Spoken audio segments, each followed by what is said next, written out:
المستشار مرتضى منصور يفتح النار على الزمالك ويطالب من عدالة المحكمة والقضاء الإماراتي في أبو ظبي بمعاقبة الثلاثي وهم نبيل عماد دونجا ومصطفى شلبي وعبد الواحد السيد بأقصى العقوبات والحكم عليهم بالإعدام لو أمكن. وينتظر ثلاثي الزمالك المحتجز في أبو ظبي عبد الواحد السيد مدير الكرة ومصطفى شلبي ودونجا لاعب الفريق الأول محاكمة عاجلة صباح غد الأربعاء في محكمة الجنح بالإمارات على خلفية أزمة الاعتداء أول أمس الأحد على فرد أمن خاص ورجلي شرطة داخل استاد آل نهيان في أثناء إقامة مباراة الزمالك وبيراميدز في نصف نهائي كأس السوبر المصري. وكان الزمالك قد تغلب على نظيره بيراميدز بركلات الترجيح بنتيجة 5-4 بعد التعادل الإيجابي في الوقت الأصلي من المباراة بهدف لكل منهما ليضرب موعدا مع الأهلي في المباراة النهائية المقرر لها الخميس المقبل في تمام 8 مساء بتوقيت القاهرة على ملعب محمد بن زايد. ومن المقرر أن تجري المحاكمة غدا عبر تطبيق الفيديو زوم أثناء وجود ثلاثي الزمالك داخل قسم الشرطة المحتجزين به. وبحسب قانون العقوبات الإماراتي يندرج ما فعله ثلاثي الزمالك تحت بند الاعتداء على موظف عام في أثناء تأدية عمله،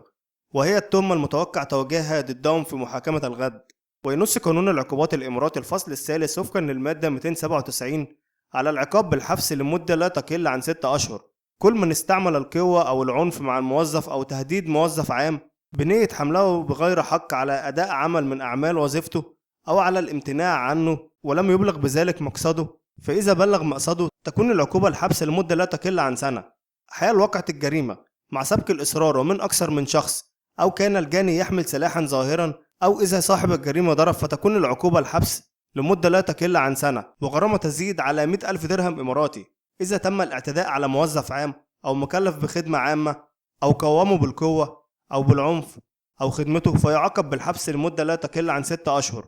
وبغرامة لا تقل عن 50,000 درهم. وفي حالة التعدي أو المقاومة بالضرب فتكون العقوبة الحبس لمدة لا تقل عن سنة وغرامة لا تقل عن 50,000 درهم. قانون العقوبات لا يحمل الموظف العام من الاعتداء فقط، بل شرع عقوبة الاعتداء اللفظي على موظف أثناء عمله سواء بالسب أو القذف.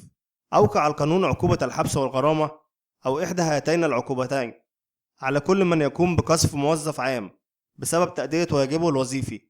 وقد تصل العقوبة إلى الحبس لمدة لا تزيد على عامين وغرامة لا تزيد على 20,000 درهم. تكون العقوبة الحبس والغرامة أو إحدى هاتين العقوبتين إذا وقع القذف في حق موظف عام أثناء أو بسبب أو بمناسبة تأدية الوظيفة. وبدأت الأزمة عندما حاول دونجا اقتحام أرضية ملعب آل نهيان أثناء سير مباراة الزمالك وبيراميدز، الأمر الذي رفضه إحدى منظمي اللقاء مما تسبب في حدوث اشتباك تبعه، فتدخل زميله بالفريق مصطفى شلبي الذي اعتدى بالضرب على أحد أفراد الأمن، وحاول مسؤول الزمالك حل الأزمة بعدها بالتصالح والتراضي داخل ملعب اللقاء لمدة ساعتين. وحاول مسؤول الزمالك حل الأزمة بعدها بالتصالح والتراضي داخل ملعب اللقاء لمدة ساعتين لكن دون جدوى، في ظل تمسك أفراد الأمن بتحرير محضر ضد الثلاثي عبد الواحد السيد ودونجا ومصطفى شلبي في قسم الشرطة. وتطورت الأزمة وتم بعدها احتجاز الثلاثي في قسم الشرطة. وتدخلت الجهات المنظمة للبطولة في أبو ظبي من أجل حل الأزمة وطلبوا تواجد عبد الواحد السيد مدير الكرة بالقلعة البيضاء، لكنهم تفاجأوا بحضور رئيس نادي الزمالك حسين لبيب،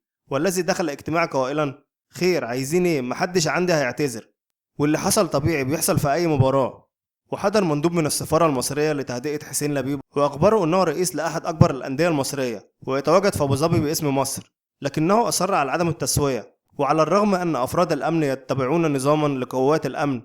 والشرطة في أبو ظبي وكانوا يمارسون واجبهم الوطني تجاه بلدهم، ولكن لبيب أكد ثباته على موقفه. وعندما كانوا يحاولون تسوية الأمر دخل عبد الواحد السيد مدير الكرة ليزداد انفعال لبيب الذي أخبره بالرحيل وإخبار شيكابالا قائد الفريق أن يجهز الفريق للسفر إلى مصر مهددا بالانسحاب من السوبر. والبعض منهم اعتبر أن عبد الواحد متورطا فيما حدث بسبب ظهوره في فيديو الأزمة. وجاء يوم الثلاثاء عرض ثلاثي الزمالك على نيابة أبو ظبي، وبعد محاولات من جانب مسؤول القلعة البيضاء تم التصالح مع فرد أمن الاستاد ومع دفع غرامة مالية، ولكن فشل الصلح حتى الآن